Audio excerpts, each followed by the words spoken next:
سلامونه جوړ تازه. د 2023م کال په نړیوال جام کې د افغانستان بریالی سفر پای ته ورسېده. غواړم په دغې لنډې ویډیو کې د افغانستان د موجودیت، د اغیزو، لاسته راوړنو او د آینده په پلانونو باندې خبرې وکړم. د افغانستان موجودیت په دغه نړیوال جام کې له څو اړخونو مهم و. یو دا چې افغانستان په دغه نړیوال جام کې چې کله قوي لوبډلې ماتې کړې نو د دغه نړیوال جام هغه خوند او رنګ نور هم ښه زیات کړ. د افغانستان له بریاو وروسته په نړیوال نظم یا آرډر کې او یا درجه بندۍ کې رینکینګ کې ډېر غټ تغییرات راغلل. افغانستان اوس د په آسیا کې دویم درجه هیواد دی او په نړیوالې درجه بندۍ کې په اتو غوره لوبډلو کې شمیرل کیږي. دا د افغانستان د لوبډلې د موجودیت اغیز و. دا نړیوال جام همدغه راز د افغانستان لپاره د تاریخونو څخه ډک نړیوال جام و. په دې معنی چې افغانستان پکې په لومړي ځل په داسې نړیوال جام کې 4 لوبې وګټلې.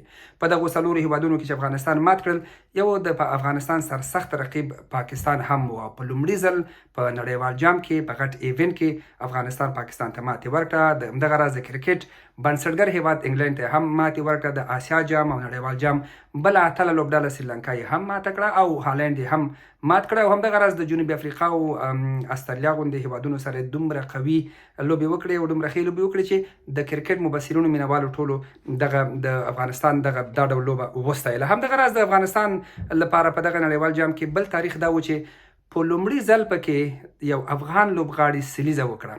په دا ډول نړیوالو جامونو کې تر دې دمه کوم افغان لوبغاړي سلیزه نه وکړه او دغه ریکارډ ابراهیم ځدران په خپل نوم باندې ثبت کړ د افغانستان لپاره. البته همدغه راز په لومړي ځل افغانستان د چمپیون ټرافي ته ووت. البته په دغه نړیوال جام کې له 4 بریاو وروسته افغانستان د چمپیون ټرافي ته چې د اتو غوره لوبډلو ترمنځ به دغه سیالۍ په 2015 کال کې په پاکستان کې کیږي، افغانستان ورته ووتو. دا هم اول ځل و د افغانستان لپاره په تاریخي لحاظ باندې. د افغان لوبغاړو په فټنس او ډیسپلین باندې که خبرې وکړو، دا یو ډیر اوږد سفر و. شاوخوا 1.5 میاشت دا سفر و. په هند کې سفرونه هم پکې وو، د یو ایالت نه بل ایالت نه تګ هم پکې وو، تمرینونه هم پکې وو او یو ورځنۍ لوبې ډېرې اوږدې لوبې د سهار نه شروع کېږي تر ماښام پورې، د غرمې نه شروع کېږي تر نیمې شپې پورې. ښه خبره دا وه چې افغان لوبغاړو پکې منظمه او مکمله لوبه وکړه. په دې معنی چې داسې کوم لوبغاړی انفټ نه شو او یا داسې کومه ستونزه پیدا نه شوه چې یو لوبغاړی انفټ شي، هغه خارج شي او بل راشي. د سریلانکا او جنوبي افریقا او نیوزیلند ځینو هیوادونو کې دا ستونزه وه چې دا په خپله د افغانستان د لوبغاړو په فټنس باندې او د دوی په ډیسپلین باندې ښه دلالت کوي چې دغه ټول سفر یې ښه ترسره کړه او کوم مشکل پکې پیدا نه شو. د افغانستان لپاره بله مهمه خبره، بله مهمه لاسته راوړنه په دغه نړیوال جام کې دا وه چې د دوی بیټینګ آرډر ډېر ښه وځلېده.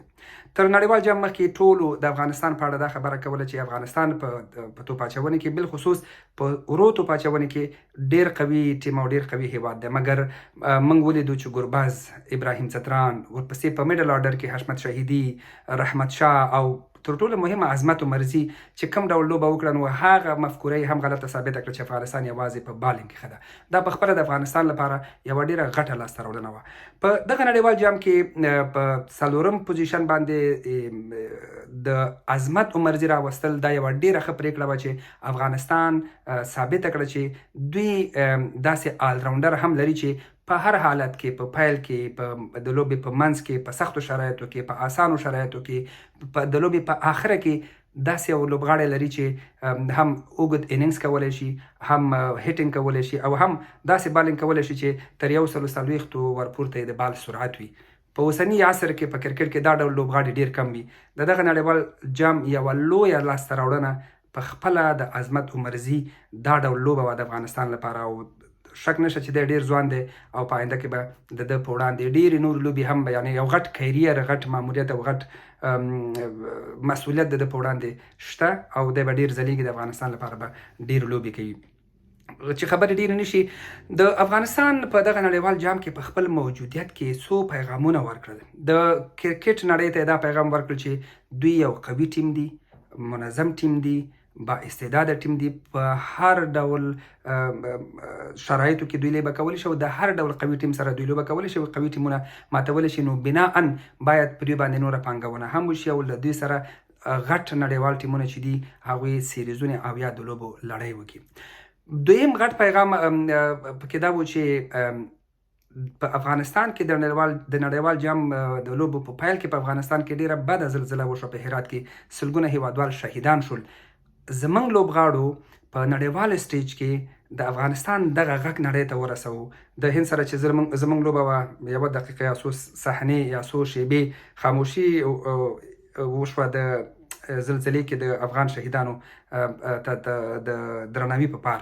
یعنې دا په خپله د افغانستان یو د مظلومیت یو پیغام نړۍ ته رسولو. په داسې یو وخت کې چې ټولې نړۍ افغانستان ته شا کړې ده، خو دغه کرکټ بیا نړۍ ته افغانستان یادوي، او په اصل کې دغه کرکټ د افغانستان او د نړۍ ترمنځ د پیوستون یوه کرښه ده.